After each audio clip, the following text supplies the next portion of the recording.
Kinanti sungguh malu perasaannya diketahui oleh Molen padahal Kinanti juga seperti anak sendiri bagi Molen. Mungkin Molen sudah lama mengenal Kinanti jadi melihat perubahan Kinan jelas ada yang tidak normal makanya Molen bisa menebak kalau Kinanti menyukai Kenan. Jam makan siang, Kinanti mendatangi Kenan dan mentraktir Kenan makan, anggap saja ini ucapan terima kasihku padamu Ken. Kalau kamu tidak memberiku obat tadi pagi mungkin aku sudah demam sekarang, kata Kinanti dengan senyuman. Kenan mengangguk sambil fokus makan. Abaikan saja perkataan pria tua itu. Kinanti terpaku lalu tersenyum canggung, aku tidak masukkan hati kata-kata Pak Molen kok, cuma aku takut kamu merasa tidak nyaman dengan gosip di sini. Kenan melirik situasi, aku bukan pria yang berpikiran sesempit itu. Kinanti melihat Kenan yang terlihat biasa saja, oke, kalau kamu memang tidak keberatan ya tidak masalah. Kenan tidak bicara apapun lagi dan Kinanti tersenyum mulai melanjutkan makan siangnya dengan nikmat tanpa beban. Sejak saat itu banyak gosip beredar di tempat kerja Kenan dan Kinanti kalau mereka adalah sepasang kekasih yang tinggal satu rumah. Kenan sudah pernah menjelaskan kalau Kenan dan Kinanti tidak punya hubungan apapun tapi semakin dijelaskan malah semakin rumit. Kenan tidak lagi berbicara apapun jika para pelatih dan murid di sana menggodanya maka hanya dibalas dengan tatapan tajam saja sehingga mereka berhenti dengan sendirinya tapi masih tidak jerah menggoda Kenan. Itu siapa? Tanya salah satu pelatih perempuan ke Kinanti menunjuk ke seorang gadis yang memakai topi, kacamata hitam dan masker tengah menyebut nama Kenan. Kinanti mengerutkan keningnya, aku tidak tahu, jawab Kinan. Apa dia pacar Kak Kenan? Kinanti sontak saja menatap temannya yang mengangguk serius lalu menyalahkan Kinanti yang tidak bisa bertindak lebih agresif lagi. Apa perempuan itu punya hubungan dengan Kenan? Kenan sendiri yang mengatakan kalau dia nggak punya pacar, apa perempuan itu adik perempuannya? Batin Kinanti seketika melebarkan matanya. Kinanti tersenyum lebar seketika, semoga saja benar. Apanya yang benar? Tanya teman pelatih Kinanti. Kinanti mengikuti gadis itu yang disuruh menunggu dan tengah duduk di kursi panjang. Halo, sapa Kinanti. Gadis berpakaian tertutup itu seketika mendongak menurunkan sedikit kacamatanya melihat Kinanti. Siapa? Tanya gadis itu heran sambil memegang topi, masker dan kacamatanya. Terpasang kok, kenapa dia menyapaku? Apa dia mengenaliku? Batin gadis itu dengan linglung. Sisi, sapa Kenan. Abang, ternyata gadis itu adalah Sisi. Sisi berlari mendekati Kenan lalu memeluk Kenan dengan manja seperti sepasang kekasih. Kinanti tersenyum mendengar panggilan Sisi yang ia tebak benar. Kenapa lama banget sih bang? Tanya Sisi dengan kesal merapikan baju Kenan. Sudah aku bilang jangan kesini. Kata Kenan menepuk-nepuk kepala Sisi yang mendongak manja benar mirip sebagai pacarnya Kenan. Kinanti teringat kata-kata rekannya kalau ia kurang agresif dan kemungkinan bisa saja ada perempuan lain yang menikungnya nanti sehingga Kinan bisa gagal total mendapatkan hati Kenan. Setahu Kinanti kalau Kenan itu tipikal pria yang sulit jatuh cinta jikalau sudah jatuh cinta pasti tidak bisa move on. Kenan jelas adalah pria yang setia dan jujur saja tipe pria seperti Kenan adalah yang terpuncak dari yang terbaik. Kinanti mana mau ada yang menikungnya. Kamu harus lebih agresif lagi Kinanti. Batin Kinanti tersenyum gugup lalu melangkahkan kakinya ke arah Kenan dan Sisi. Kinanti mendekati Kenan, Ken, tadi aku mau antar dia ke kamu. Ngapain kamu antar dia? Biarkan saja gadis manja ini menungguku, kata Kenan mengacak kepala Sisi yang mengenakan topi. Sisi memutar kepalanya ke Kinanti tanpa peduli usapan gemas Kenan, siapa dia bang? Kenapa abang bisa bicara panjang sama dia? Oh, dia peliharaanku, jawab Kenan membuat Kinanti mendelik kesal. Peliharaan, Beo Sisi memutar tubuhnya menghadap Kinanti. Jangan dengarkan dia ya, aku ini tetangganya, Ken sangat baik padaku selama dia menjadi tetanggaku. Kinanti. Sisi menganga lebar lalu memutar kepalanya ke Kenan, dia yang mama ceritakan bang. Kenan membuang muka saja lalu Sisi kembali memandang Kinanti. Aku Kinanti, senyum lebar Kinanti semakin senang mamanya Kenan membahas Kinanti. Ah, kakak ipar ya, tunjuk Sisi membuat mata Kenan melebar seketika menutup bibir Sisi yang memakai masker. Apa katamu kau tahu hubungan kami tidak seperti itu, bisik Kenan yang geram dijadikan pusat perhatian. Kinanti tersenyum malu lagi-lagi dikatakan punya hubungan dengan Kenan. Sisi yang ditarik oleh Kenan pergi dari keramaian pun berusaha melepaskan tangan Kenan. Hais, memangnya kenapa sih? Kesal Sisi mengusap-ngusap bibirnya. Kenan memandang datar Sisi yang tengah berusaha mencoba masuk ke kawasan tempat kerjanya. Aku mau ketemu kakak tadi, aku tidak menyangka dia sangat cantik, bantah Sisi yang ingin menemui Kinanti lagi. Kenan menarik ujung hoodie Sisi lalu mengusir adiknya itu keluar tempat kerjanya dengan wajah dinginnya itu yang terlihat seperti abang yang kejam padahal Kenan memang seperti itu. Pulang, Kenan bersidakap dada menatap datar Sisi. Sisi yang kesal pun terpaksa berbalik pergi dan mencibir sepanjang jalan kenanga. Kenan menggeleng kepalanya pelan lalu kembali masuk ke tempat kerjanya. Kinanti berlari menemukan Kenan, "Mana adikmu tadi?" "Sudah aku tendang," jawab Kenan sambil melangkah melewati Kinanti begitu saja tanpa berniat mau berhenti. Kinanti melebarkan matanya lalu segera mengejar Kenan, "Kenapa kamu menendang adikmu sendiri? Apa kalian tidak bisa akur? Aku dan Kevin saja memang sering bertengkar tapi jika kami tidak bertemu akan saling merindukan." "Memangnya kita sama?" kata Kenan seolah mengatakan bahwa ia tidak merindukan adiknya seperti Kinanti dengan Kevin.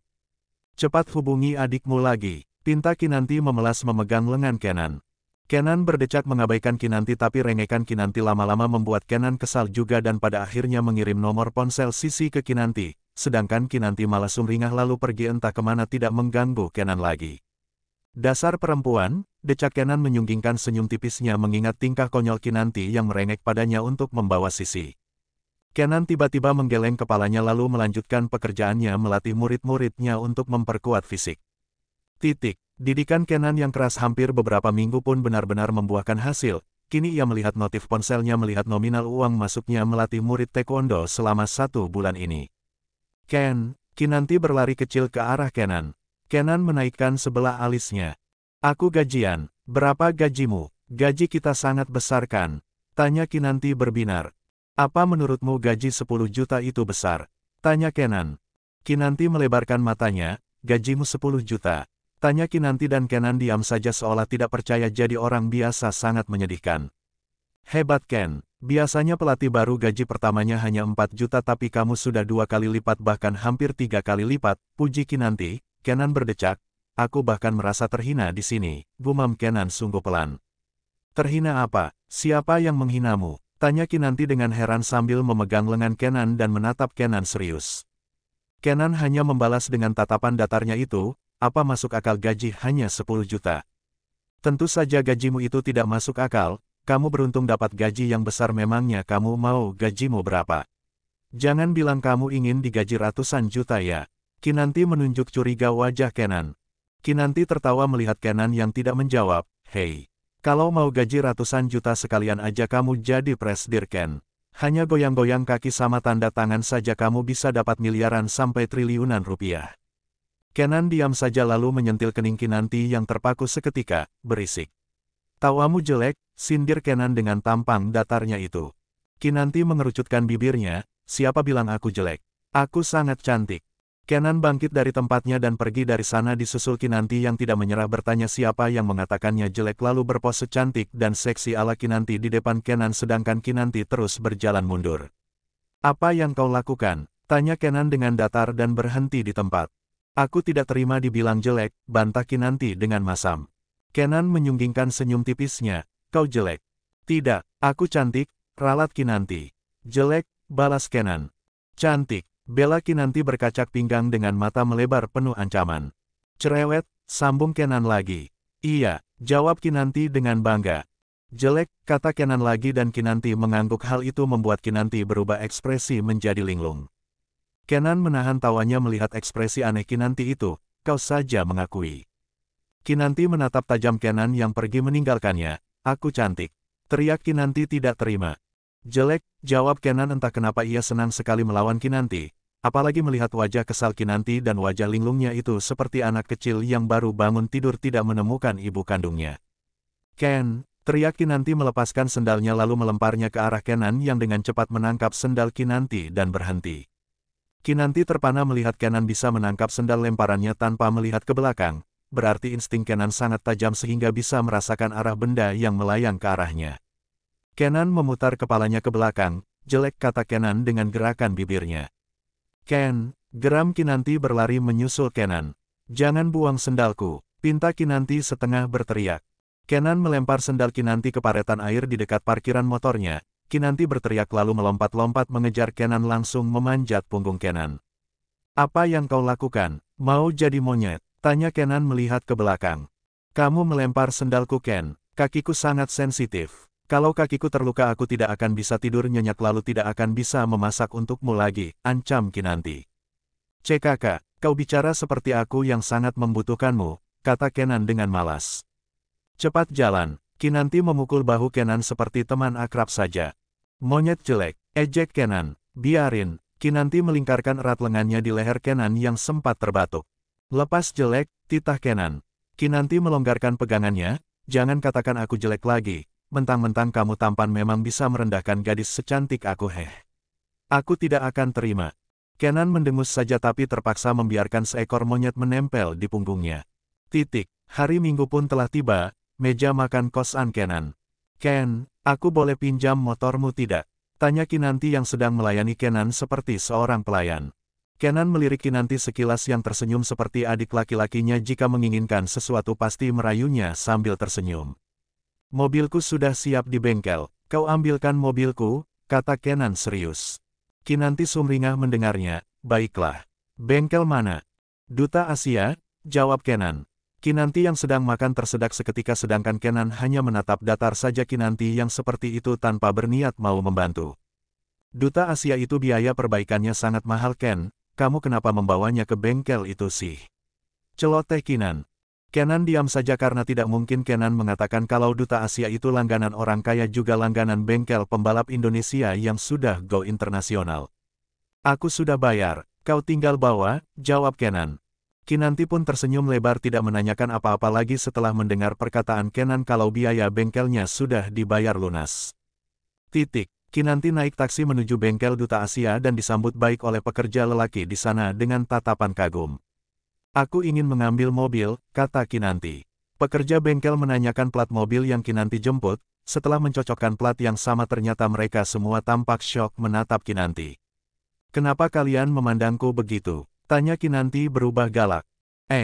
Tidak, jawab mereka semua segera melayani Kinanti lebih ramah lagi. Kinanti sampai heran kenapa mereka semua berubah menjadi begitu manis setelah ia menemukan mobil Kenan untuk dibawa. Kinanti tidak tahu kalau Kenan yang menyamar adalah satu-satunya pelanggan yang membayar biaya montir di atas rata-rata padahal banyak keluhan pelanggan di bengkel itu karena bayaran perbaikan mobil di tempat itu sangat mahal. Kinanti menemui Kevin Julie di asrama kedokterannya. Kak, ngapain kesini sih? Kan aku udah bilang temui mama aja. Tanya Kevin mendatangi Kinanti yang membawa banyak makanan sehat untuk adik semata wayangnya yang sangat menjaga kesehatan karena seorang calon dokter. Anak kecil sepertimu fokus belajar saja, kata Kinanti mengusap kepala Kevin sambil berjinjit. Kak, aku sudah besar. Kevin mengelak dengan tatapan sengit ke Kinanti yang terkikik. Ini biaya hidupmu selama 1 bulan, ingat kasih mama ya. Kinanti mengeluarkan amplop berisi uang tunai gajinya sebagai pelatih. Kevin berusaha menolak tapi Kinanti benar-benar memiliki sifat yang sangat penyayang walau ia disebut gadis barbar. Kevin sebenarnya sangat sayang pada kakaknya itu yang selalu berjuang untuknya tanpa mengeluh. Kinan, sayang, panggil seorang wanita parubaya tiba-tiba muncul di belakang Kinanti. Dek, mama, senyum lebar Kevin mendekati Elsie dan menuntun Elsie lebih dekat ke Kinanti. Kinanti bukannya benci pada Elsie tapi ia hanya kesal setiap kali bertemu dengan mamanya itu selalu saja meminta maaf padahal Kinanti tidak pernah mengeluh apa-apa. Kinanti selalu berusaha untuk terlihat kuat tapi Elsie selalu meminta maaf sehingga kekuatannya itu goyah dan Kinanti tidak mau terlihat menyedihkan. Kinanti memandang Elsie yang telah membesarkannya dengan penuh cinta dan perjuangan drama keluarga, ekonomi serta penderitaan. Halo ma, sapa Kinanti dengan kikuk. Kinanti melototi Kevin yang tersenyum tak berdosa ke kakaknya itu. Elsie mendekati Kinanti dan menangkup kedua pipi Kinanti dengan senyuman lembutnya. Mama senang kamu terlihat sehat nak. Kinanti tersenyum, mama kelihatan kurus. Tentu saja, mama terlalu merindukan putri mama yang tidak pernah datang menemui mama. Mana mungkin mama punya selera makan. Elsie,